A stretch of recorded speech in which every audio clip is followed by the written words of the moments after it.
Bapak, Ibu, Saudara, dan anak-anak yang dikasihi Tuhan, mari bersama-sama kita memulai ibadah Sabtu Sunyi pada saat ini di dalam doa. Mari kita berdoa. Tuhan Allah Bapa Surgawi, saat ini kami datang kepadamu ya Tuhan, untuk boleh beribadah dalam ibadah Sabtu Sunyi ini. Tuhan kiranya hadir dan menolong kami semua di dalam kedukaan, kesesakan, dan pergumulan hidup kami yang saat ini sedang kami rasakan. Dan biarlah melalui ibadah ini, kami dimampukan untuk dapat terus memiliki pengharapan di dalam Kristus yang mengasihi kami dan yang senantiasa menyertai kami. Di dalam nama Yesus Kristus kami berdoa. Amin. Saudara-saudaraku yang dikasihi Tuhan, marilah kita mempersiapkan diri untuk memasuki kebaktian Sabtu Sunyi. Pada hari ini, kita turut merasakan kegelisahan dan kesedihan para pengikut Yesus setelah Ia disalibkan. Dengan sikap hati yang teduh, kita menundukkan diri di hadapannya.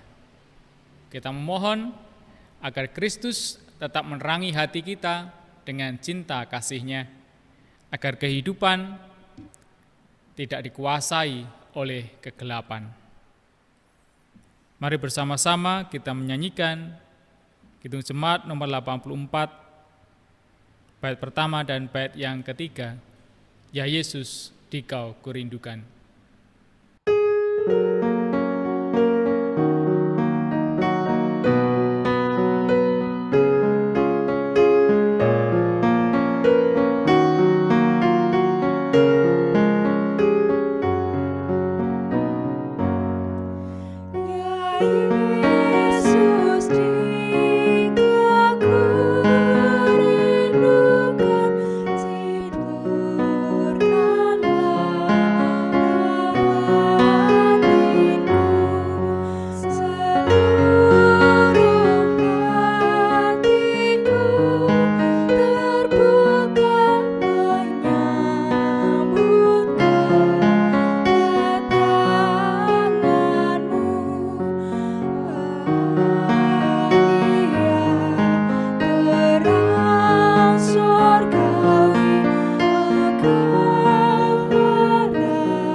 Bapak, Ibu, Saudara, dan anak-anak yang dikasihi Tuhan, marilah kita khususkan ibadah Sabtu Sunyi ini dengan pengakuan demikian.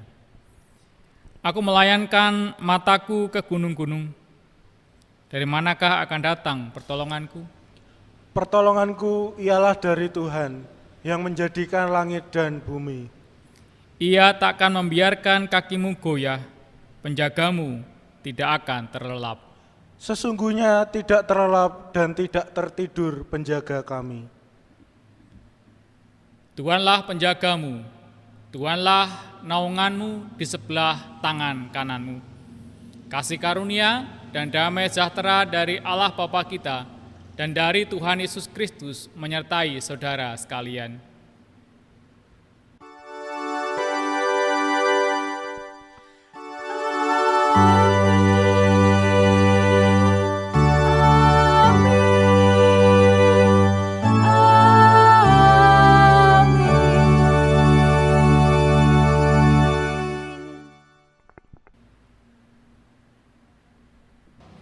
Di dalam kitab Ayub 14 ayat 1 sampai dengan 6, firman Tuhan demikian. Manusia yang lahir dari perempuan, singkat umurnya dan penuh kegelisahan. Seperti bunga ia berkembang lalu layu. Seperti bayang-bayang ia hilang lenyap dan tidak dapat bertahan. Masakan engkau menunjukkan pandanganmu kepada orang seperti itu, dan menghadapkan kepadamu untuk diadili? Siapa dapat mendatangkan yang tahir dari yang najis? Seorang pun tidak. Jikalau hari-harinya sudah pasti dan jumlah bulannya sudah tentu padamu dan batas-batasnya sudah kau tetapkan sehingga tidak dapat dilangkainya, hendaklah kau alihkan pandanganmu daripadanya, agar ia beristirahat, sehingga ia seperti orang upahan dapat menikmati harinya.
Di dalam kitab Ayub 14 ayat 7 sampai dengan 14, firman Tuhan demikian.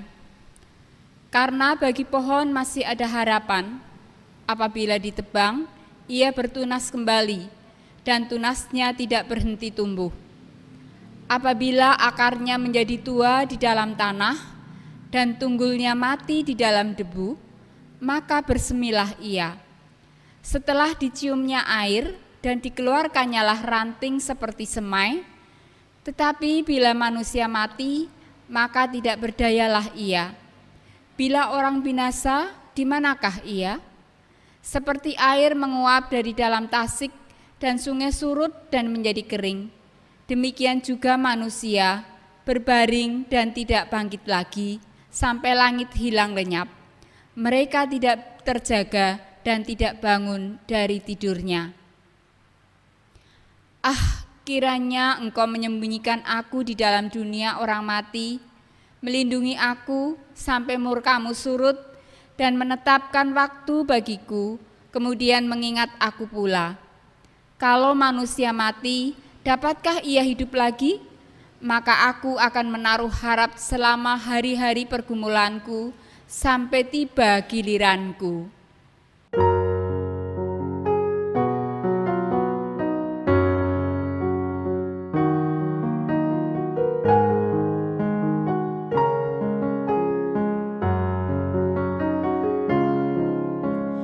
Ini saja andalanku, jasa kurbanmu, hatiku yang hancur luluh, buatlah sembuh.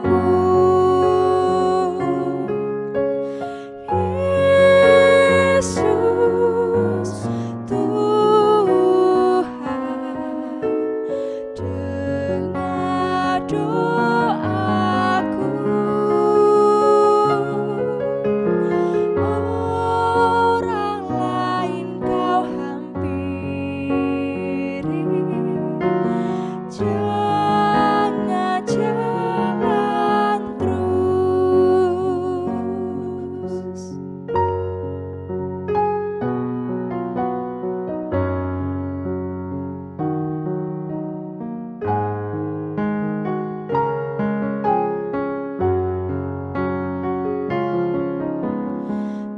Kaulah sumber penghiburan, Raja hidupku, baik di bumi, baik di surga. Siapa bandingmu?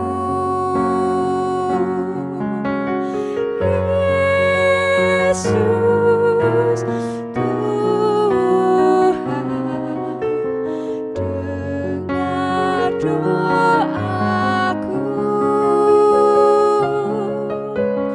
Orang lain kau hampiri, jangan jalan terus.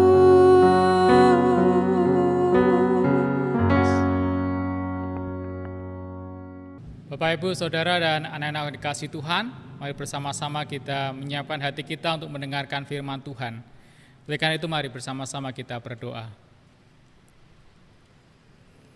Ya Tuhan, di dalam kegelisahan dan pergumulan kami, saat ini kami datang kepadamu, memohon berkat, dan kiranya Allah berkenan untuk berfirman kepada kami semua, sehingga boleh menguatkan kami untuk tetap terus memiliki pengharapan di dalam Kristus, walaupun kami harus menjalani kehidupan dengan berbagai macam pergumulannya. Oleh karena itu ya Tuhan, berfirmanlah kepada kami semua, karena kami siap untuk mendengar. Di dalam nama Yesus Kristus kami berdoa. Amin. Saudaraku yang dikasihi Tuhan, firman Tuhan pada saat ini diambilkan dari Injil Matius pasal 27, ayat 57 sampai dengan ayat yang ke-66. Demikian firman-Nya. Menjelang malam, datanglah seorang kaya, orang Arimatea, yang bernama Yusuf, dan yang telah menjadi murid Yesus juga. Ia pergi menghadap Pilatus dan meminta mayat Yesus. Pilatus memerintahkan untuk menyerahkannya kepadanya. Dan Yusuf pun mengambil mayat itu, mengapaninya dengan kain lenan yang putih bersih, lalu membaringkannya di dalam kuburnya yang baru, yang digalinya di dalam bukit batu, dan sesudah menggulingkan sebuah batu besar ke pintu kubur itu, pergilah ia. Tetapi Maria Magdalena dan Maria yang lain tinggal di situ, duduk di depan kubur itu. Keesokan harinya, yaitu sesudah hari persiapan, datanglah imam-imam kepala dan orang-orang Farisi bersama-sama menghadap Pilatus, dan mereka berkata, "Tuan, kami ingat bahwa si penyesat itu sewaktu hidupnya berkata, 'Sesudah 3 hari aku akan bangkit.' Karena itu perintahkanlah untuk menjaga kubur itu sampai hari yang ketiga. Jikalau tidak, murid-muridnya mungkin datang untuk mencuri dia, lalu mengatakan kepada rakyat, 'Ia telah bangkit dari antara orang mati,' sehingga penyesatan yang terakhir akan lebih buruk akibatnya daripada yang pertama." Kata Pilatus kepada mereka, "Ini penjaga-penjaga bagimu. Pergi dan jagalah kubur itu sebaik-baiknya." Maka pergilah mereka, dan dengan bantuan penjaga-penjaga itu, mereka mematrai kubur itu dan menjaganya. Saudaraku, demikianlah Injil Tuhan Yesus Kristus. Yang berbahagia ialah mereka yang mendengarkan firman Tuhan dan yang memeliharanya. Hosiana.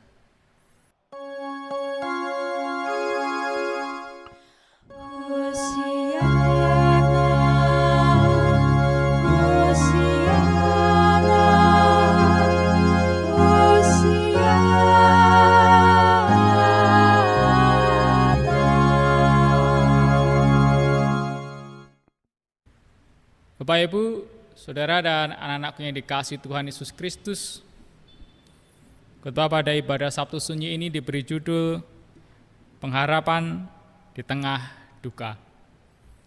Bapak, Ibu, Saudara dan anak-anakku yang dikasihi Tuhan, pernahkah saudara mengalami sebuah peristiwa yang begitu mengguncangkan sehingga hidup ini tampak tanpa makna dan kita kehilangan tujuan hidup? Mungkin ada di antara kita yang belum lama ini mengalaminya karena pandemi yang menimpa kita akhir-akhir ini. Perasaan sedih, khawatir, kecewa, dan frustasi kerap kali terasa begitu membingungkan, hingga tak sedikit dari kita yang kemudian justru melakukan hal-hal yang menghancurkan kehidupan sendiri ataupun kehidupan orang lain. Kita tidak sendirian. Orang-orang yang terdekat dengan Yesus pun mengalami perasaan demikian. Selama kurang lebih 3 tahun mereka hidup dengan penuh harap dan kagum pada sosok bersahaja dalam diri Yesus Kristus. Namun hanya dalam waktu kurang dari 24 jam saja, harapan mereka luruh lantak. Hati mereka hancur saat melihat sosok Yesus yang tak bernyawa di kayu salib. Orang yang biasanya berbondong-bondong mengikuti Yesus, kini satu persatu meninggalkan dia. Bahkan para murid-muridnya pun hanya menatap dari kejauhan. Bapak, Ibu, Saudara, dan anak-anakku yang dikasihi Tuhan Yesus Kristus, tinggallah beberapa sosok yang terlibat dalam narasi setelah kematian Yesus. Yang pertama adalah Yusuf. Tidak banyak yang kita ketahui tentang Yusuf selain tertulis bahwa ia adalah orang Arimatea, seorang yang kaya. Ia adalah seorang anggota majelis besar yang baik dan benar, serta menantikan kerajaan Allah, dan telah menjadi murid Yesus secara diam-diam. Yusuf ini menemui Pilatus untuk meminta jasad Yesus agar dapat segera dimakamkan sebagaimana adat Yahudi sebelum dimulainya hari Sabat. Ia memperlakukan jasad Yesus dengan perhatian khusus, mengapani jasad Yesus dengan kain lenan yang putih bersih sebagai simbol kesucian moral dan ketidakberdosaan. Lalu memakamkan Yesus di sebuah kubur yang baru digali. Setelah selesai, maka pergilah ia. Sosok yang kedua, yaitu Maria Magdalena dan Maria, ibu Yesus. Mereka rupanya tidak beranjak dari sisi Yesus sejak ia disalibkan. Jika Yusuf pergi setelah memakamkan Yesus, kedua Maria ternyata memilih untuk diam di depan kubur itu.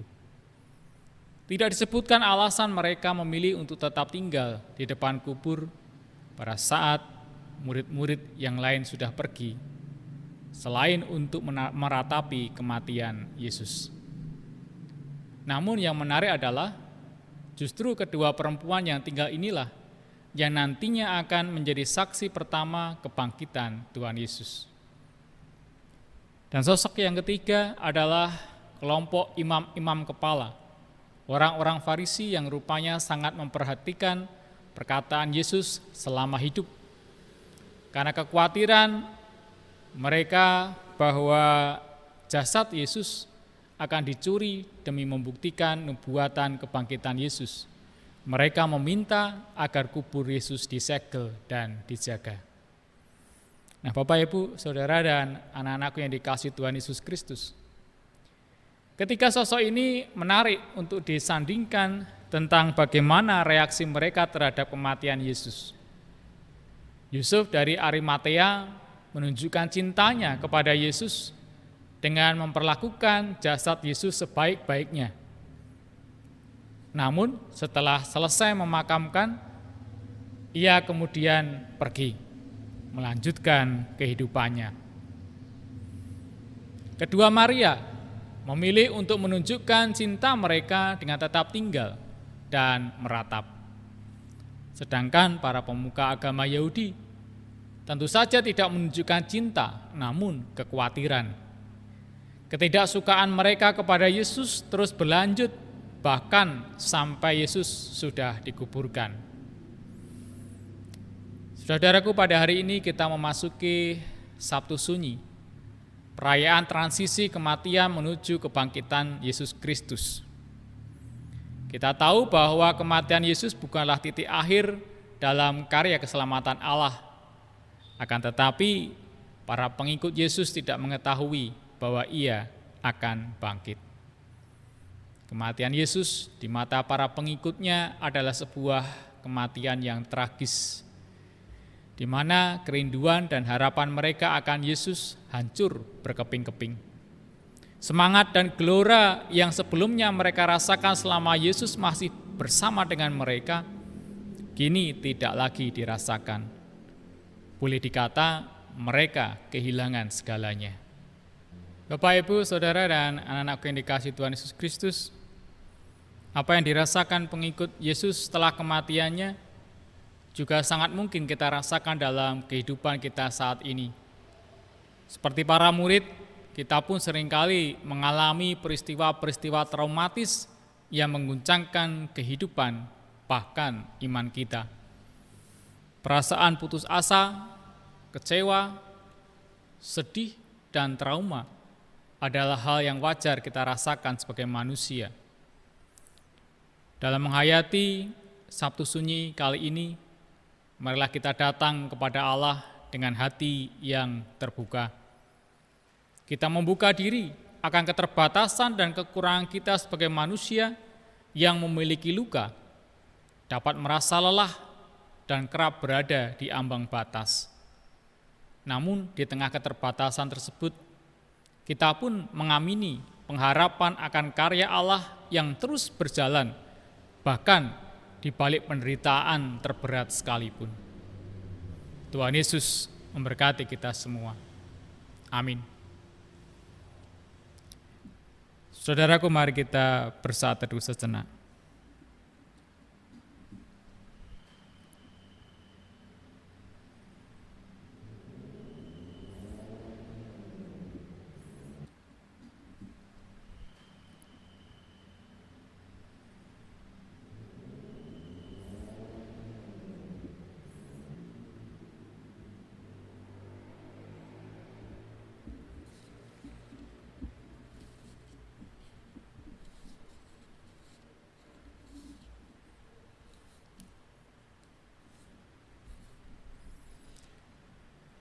Mari bersama-sama kita menaikkan doa syafaat demikian.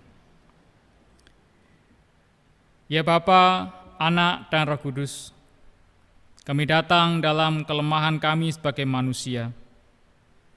Kami datang memohon belas kasihan dan lawatan-Mu. Dengarkanlah seruan kami, dalam Yesus kami memohon. Dengarkanlah permohonan kami. Kami berdoa memohon pertolongan bagi saudara-saudara kami yang dalam kondisi sakit, lemah tubuh, ataupun dalam pemulihan. Kami berdoa bagi saudara-saudara kami yang saat ini sedang terus bergumul dengan sakit yang dideritanya. Tuhan kiranya hadir dan memberikan penghiburan dan memulihkan serta memberi kesembuhan kepada mereka. Dalam Yesus kami memohon. Dengarkanlah permohonan kami. Kami berdoa memohon lawatan Tuhan bagi gereja-Mu di tempat ini. Kami berdoa untuk para pelayan Tuhan. Kami berdoa untuk para penatua, aktivis, dan simpatisan. Ajarkan kami untuk tetap saling mendukung dan menguatkan. Biarlah langkah kami makin sederap untuk memuliakan Allah melalui gereja ini. Dalam Yesus kami memohon. Dengarkanlah permohonan kami. Kami berdoa memohon belas kasihan Tuhan untuk dunia ini, terlebih negara kami Indonesia. Kami memerlukan pemulihan daripada-Mu ya Tuhan. Bumi kami sedang menjerit, ada begitu banyak penderitaan dan kesusahan, ketidakadilan dan kekerasan. Kami mohon lawatan Tuhan bagi para pemimpin negara kami, juga bagi kami sebagai warga negara. Pakailah kami ya Allah, agar melalui tangan-tangan kami yang kecil ini, Indonesia dan dunia dapat makin merasakan kehangatan cinta kasih-Mu.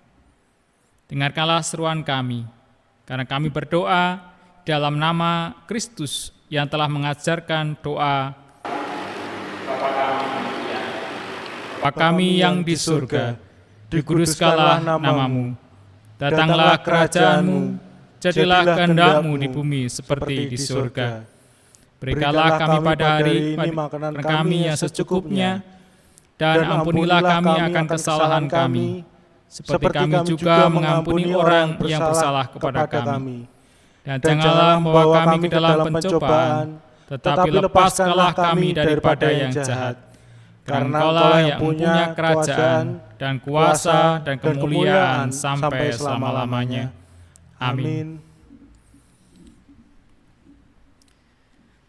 Saudara-saudaraku yang dikasihi Tuhan, mari bersama-sama kita memuji nama Tuhan dengan menyanyikan Kidung Jemaat nomor 332, bait pertama dan bait yang kedua, kekuatan serta penghiburan.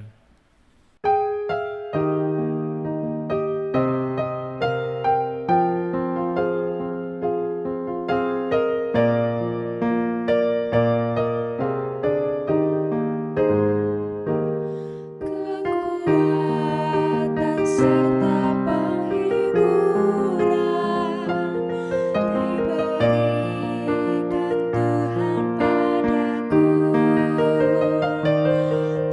tiap hari.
Saudaraku yang dikasihi Tuhan, hiduplah dalam pengharapan akan janji Allah.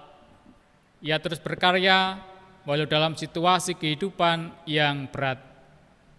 Jalanilah hidup dengan teguh dan setialah melakukan panggilannya. Syukur kepada Allah. Terimalah berkat dari Tuhan. Tuhan memberkati saudara dan melindungi saudara. Tuhan menyinari saudara dengan wajah-Nya dan memberi saudara kasih karunia. Tuhan menghadapkan wajah-Nya kepada saudara dan memberi saudara damai sejahtera. Amin.